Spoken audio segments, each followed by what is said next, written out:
hundreds of people arrested, Irish Catholics arrested after the murder. Not one single person was convicted of anything. Most of them weren't even put on trial. 6 to 9 months, they were all released. Patrick Buckley, Sir John's personal driver, spent 9 months in jail, had a serious mental breakdown, until they had to release him because they were afraid he was going to have a complete breakdown and die. And Sir John took him back as his personal driver for the rest of his life. Again, that's a strange action for the Prime Minister of a government that believes this man was involved in a conspiracy to kill one of their colleagues. This doesn't make sense. There's so many issues here that don't make sense. Who else could have done it? It's so easy to take the evidence and apply it to people. Give you an example. Why not say John A. MacDonald killed me? I mean, why not? Pick somebody around. Sir John A. MacDonald. Why not? Well, let's look at it.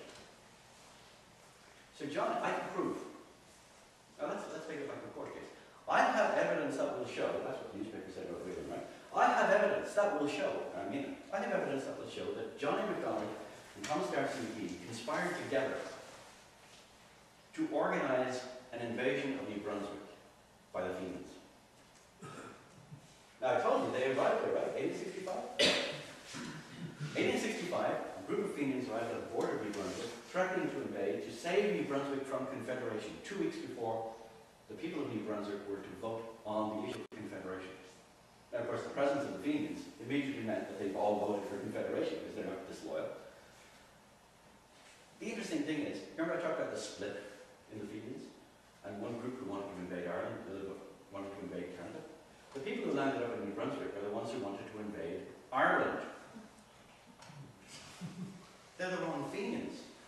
They're the wrong Fenians in the wrong place at the wrong time. But they saved New Brunswick for Confederation. The man who led the Fenians, who ended up in New Brunswick, was a man called Bernard Killian. Bernard Killian had worked for McGee when he was in the United States running a newspaper. When McGee left to come to Canada, he left his newspaper to Killian. Even better, at the time, all the newspapers in New Brunswick and in Canada said, this whole thing is a farce, this Fenian invasion. It's something that's been got up by McGee and MacDonald and the Canadian government to force us into Confederation. They knew what was going on. They said it themselves. When Killian came back from the raid, which never actually entered New Brunswick, by the way, they just marched up and down for 2 weeks, saying they were going to invade, and then they went home. When he got home, he was put on trial by his group of Fenians and found guilty of being in league with Thomas Darcy McGee and the Canadian government and thrown out of the Fenians. So, McGee and MacDonald organized this thing. Why? Well, 2 reasons. First, to discredit the Fenians. To force the hand of the Irish in Canada and say, whose side do you want? Under controlled situation, discredit Fenianism, force the Irish Catholics to choose a side. Second thing they did, there were 2 major centres of Fenian activity in Canada, Toronto and Montreal. The Fenians in Montreal got a telegram one day saying, get all your arms together and join the boys at New Brunswick. The telegram was in code,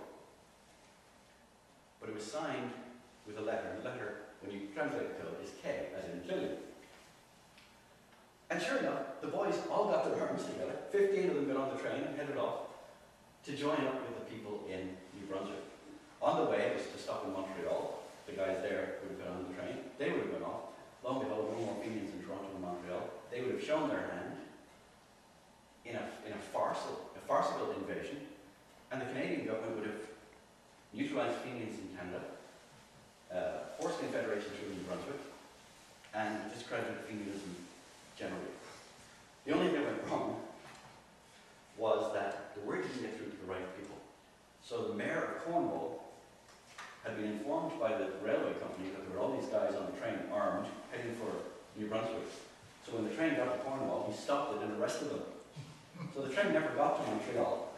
All the Fenians from Toronto were safely in jail in Cornwall. Now you'd think this would be a good thing. You'd think that if this was a straightforward case of the were stopped and they were put in jail, the man would get a slap on the back from John A. and the Canadian government. Not so. John A. was furious. John A. sent him a telegram, absolutely furious that he had stopped the train and arrested him. Why would he be furious? Because his plan hadn't been given time to work. They hadn't got to Montreal. The people in Montreal hadn't been neutralized. The train should have got all the way through and taken a lot of them off to New Brunswick, where they would have found that there was no real invasion. And they couldn't go home. 3 months after McGee's, before McGee's death, about 6 months after they'd been put in jail, they all mysteriously escaped, all together one night, in a tunnel that they dug 70 feet from jail towards the river. And they escaped. And the guards apparently knew nothing about it. There was a certain suggestion at the time that this had been rigged, because the Canadian government couldn't actually put them on trial because they hadn't done anything wrong. So they had to basically let them go. But this way they got them out of the country, that was safe. Because, you see, this is the other thing. It wasn't a crime to go around carrying guns in 1868. And when Whelan was found with a gun in his pocket, that's not a crime. And when the prosecutors come out and say, well, the bullet in McGee matches his gun, we're not talking about CSI. We're not talking about really good forensic science. We're saying this kind of bullet is made for this kind of gun. Well, how many guns like this? Well, it's actually made for 4 different kinds of guns. And there's a few hundred of them in Ottawa. In fact, it was the most common gun used in North America at the time. So the fact that he had this gun isn't really the kind of cast iron tincture of evidence that we'd expect. Okay. So I'm proving that John A. MacDonald was involved in McGee's murder. When Confederation came along, McGee, as I said, is central to Confederation. It wouldn't have happened the way it did without him. But MacDonald wrote McGee a letter promising a position in the cabinet. And McGee really needed this because McGee was broke. The election in 1867 really finished him off. He had to fight, he was fighting in Montreal. He was also fighting the seat for Ontario in Prescott. He lost that seat. By the time the election was over, he was like $2,000 in debt. Big amount of money at the time. And a lot of his supporters were in debt too. He needed that cabinet position. John A. MacDonald had promised him in writing that he'd get it. However, in trying to sort out this, the usual thing in federal politics, how many members do we have from Atlantic Canada? How many people do we have in Quebec? How many people do we have in Ontario in the cabinet? He realized, oh darn, we don't have an Irish Catholic from the Maritimes. But we have 2 extra Irish Catholics because there's McGee and there's also this other guy. So McGee has to go. After all, he nearly lost the election. So in order to get this guy Kenny from Nova Scotia into the cabinet, McGee has to go.